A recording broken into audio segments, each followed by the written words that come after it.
Dear student, welcome back to our next Hindi classes. Previous video में हमने chapter number 15 complete किया। आज हम चैप्टर नंबर 16 स्टार्ट करते। तो आप सभी लोग रेडी चाहिए। Chapter number 16, page number 106। इसका शीर्षक है भारत की वास्तुकला।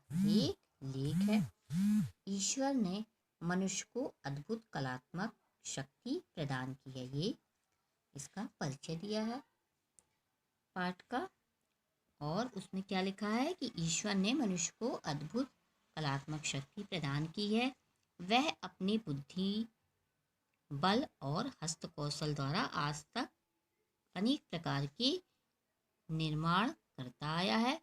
भारत को विभिन्न कलाओं का देश कहा जाता, इस दृष्टि से है विश्व में अद्वितीय स्थान रखता है। यानी कि भारत में बहुत सी कलाएं हैं और इसलिए भारत का वह विश्व में स्थान है, अद्वितीय स्थान है। ठीक है, अब हम पढ़ते हैं। अभिव्यक्ति ही कला है। बाहरी जगत की भिन्न भिन्न वस्तुओं का जो प्रतिबिंब मनुष्य के मन में पड़ता है, उनकी सौंदर्यपूर्ण अभिव्यक्ति ही कला है। क्या? जो बाहरी चीजें व्यक्ति दिखता है, उसी का जो प्रतिबिंब पड़ता है ना, यानी परछाई उसके मन में होती है, तो वो अपनी इच्छा शक्ति से जो सामान को बनवाता है, उसकी अभिव्यक्ति करता है, वो ही कला है। कला का संबंध नियमों से ना होकर व्यक्ति से होता, नियम से नहीं है, व्यक्ति से है। अतः व्यक्ति या कलाकार किसी भी माध्यम से अपनी कल्पना को सुंदर रूप में प्रस्तुत करें, वह कलाकृति ही कही जाएगी। ये कलाएं ललित कला और उपयोगी कला दो विभागों में बांटी जा सकती है ना। दो भागों में बांटी गई हैं कलाओं को, एक ललित कला और एक उपयोगी कला। उपयोगी कलाओं में बढ़ई, कुम्हार, सुनार, राज, चुलाहे आदि के व्यवसाय आते हैं जो हमारे लिए उपयोगी हैं, जबकि ललित कलाओं के अंतर्गत वास्तुकला, मूर्ति कला, चित्रकला, संगीत कला और काव्य कला, ये 5 कला भेद हैं। ठीक है, मूर्त आधार की कलाओं में वास्तुकला आती है, यानी मूर्ति बनाने की वास्तुकला आती है। अब वास्तुकला भवन निर्माण की कला है। आधार की अधिकता के बिना इसका स्थिति संभव नहीं। जब तक बेस नहीं बनेगा तब तक क्या नहीं हो सकती, मूर्त कला हम नहीं बना सकते। पहले आधार बनाना पड़ता। आधार की अधिकता के बिना इसका अस्तित्व कुछ भी नहीं है। जब तक आधार बनेगा, इसी के बाद ही कुछ बनेगा। भवन के लिए उपयुक्त स्थान, उसकी स्थिति, दिशा, सामग्री आदि बारीकियों को ध्यान में रखकर बनाए गए भवन ही वास्तुकला के उदाहरण होते हैं। भारतीय वास्तुकला की परंपरा अत्यंत प्राचीन काल से चली आ रही, बहुत पुरानी चली आ रही है वास्तुकला की परंपरा। इतिहास की बात लें तो आज से लगभग 5000 वर्ष पूर्व सिंधु घाटी की सभ्यता में वास्तुकला के चिन्ह मिलते हैं। मोहनजोदड़ो और हड़प्पा नाम के 2 नगरों में श्रेष्ठ वास्तुकला के नमूने मिलते, मोहनजोदड़ो और हड़प्पा में। अब यहाँ के मकान 2 मंजिले और पक्की ईंटों से बनाए गए, 2-2 मंजिलें पक्की ईंटें हैं। मकान का प्रत्येक कक्ष विशेष स्थिति को ध्यान में रखकर निर्मित किया गया। स्नानागार का अपना महत्वपूर्ण स्थान है। सिंधु घाटी की सभ्यता के बाद मौर्य काल में भारतीय वास्तुकला अपनी चरम सीमा। सिंधु घाटी की सभ्यता में पहले थी कला, और फिर इसके बाद मौर्य काल में भारतीय वास्तुकला, यानी सब अपनी ऊंचाइयां छू रही थी, चरम सीमा में।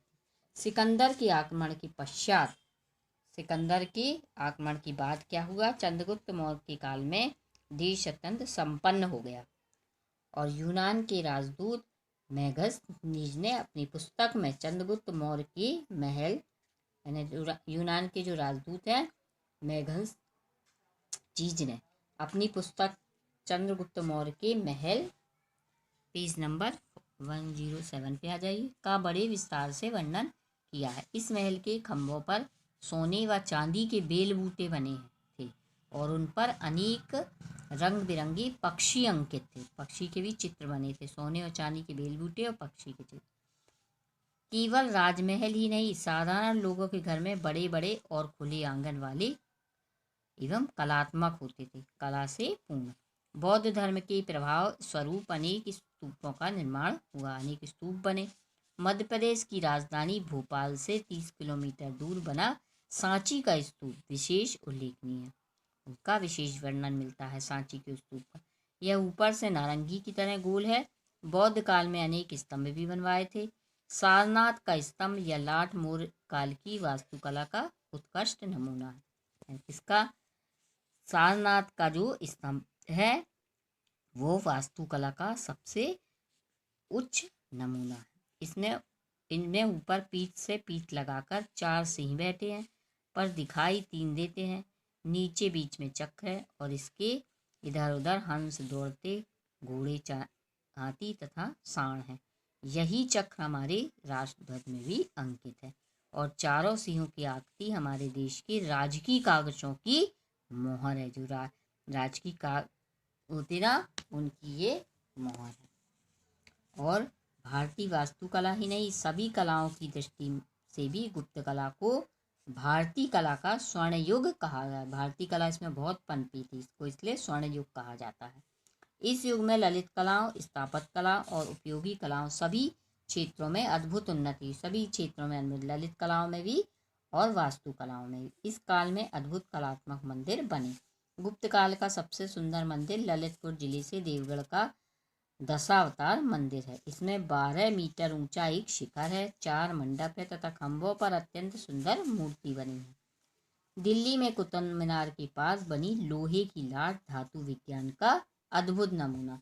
लोहे की लाट बनी है जो धातु विज्ञान का अद्भुत नमूना। गौतम बुद्ध के शिष्यों ने पर्वतीय प्रदेशों में साधना के लिए एकांत स्थान खोजे। पहाड़ों और गुफाओं को काटकर मंदिर बनवाए गए। इन्हीं मंदिरों के दक्षिण में अजंता और एलोरा और दक्षिण भारत में तंजापुर, चिदम्बरम, मदुरई, रामेश्वर आदि स्थानों पर बने अनेक मंदिर इसके उदाहरण हैं। तंजावुर का वृद्धेश्वर मंदिर विश्व भर में प्रसिद्ध है ना। तंजापुर का वृद्धेश्वर मंदिर विश्व भर में प्रसिद्ध है। इसका शिखर 200 फुट ऊंचा है। जिस पत्थर पर स्वर्ण कलश है उनका वजन लगभग 900 क्विंटल है। चिदम्बरम में नटराज की मूर्ति दर्शनीय है। तांडव नृत्य करते हुए शिव की चतुर्भुजाकार मूर्ति के एक हाथ में डमरू, दूसरे हाथ में अंधकार और बुराई का नाश करने वाली ज्वाला है। मदुरई का मीनाक्षी मंदिर अपनी सुंदरता और भव्यता के लिए प्रसिद्ध है। विश्व भर से पर्यटक इनको देखने के लिए आते हैं। भारत में मुगल साम्राज्य की स्थापना के बाद वास्तुकला के विकास में मुगल बादशाहों का विशेष योगदान रहा। ताजमहल वास्तुकला का सर्वश्रेष्ठ उदाहरण है। आगरा में यमुना नदी के किनारे बने ताजमहल का सौंदर्य देखते ही बनता है।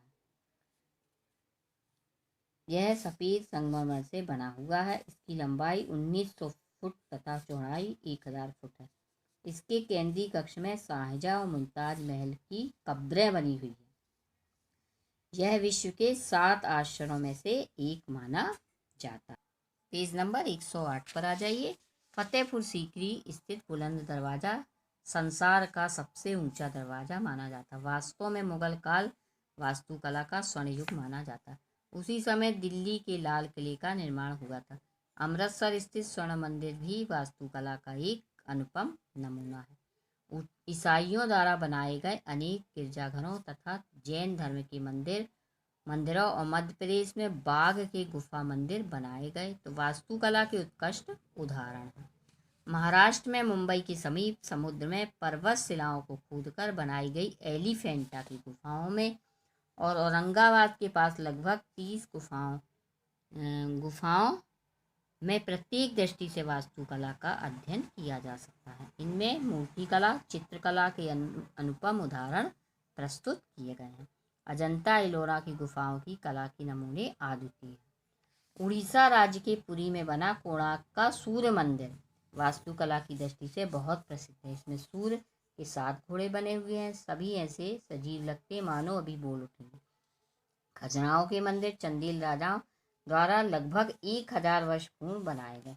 इन मंदिरों की संख्या तो अधिक बनाई जाती है, पर अब केवल 22 मंदिर ही बचे हैं। इन मंदिरों की दीवारों पर कलात्मक प्रतिमाएं बनती हैं। कला का इतना उत्कृष्ट तथा अद्भुत रूप शायद ही देखने को मिले। ये मंदिर वास्तुकला के साथ साथ मूर्तिकला में भी बेजोड़ है। दिल्ली में स्थित लोटस टेम्पल की वास्तुकला भी उल्लेखनीय है। कमल की आकृति में बने इस मंदिर की सुंदरता देश विदेश से आने वाले पर्यटकों का मन मोह लेती है। भारत के इन मंदिरों में उच्च कोटि की वास्तुकला देखने को मिलती है। इस प्रकार हम कह सकते हैं भारतीय वास्तुकला की परंपरा प्राचीन काल से लेकर आज तक चली आ रही है, जो संपूर्ण विश्व में आश्चर्य करने योग्य है। ठीक है बच्चों, लेसन आपका कंप्लीट हुआ। अब इसकी एक्सरसाइज नेक्स्ट वीडियो में करेंगे।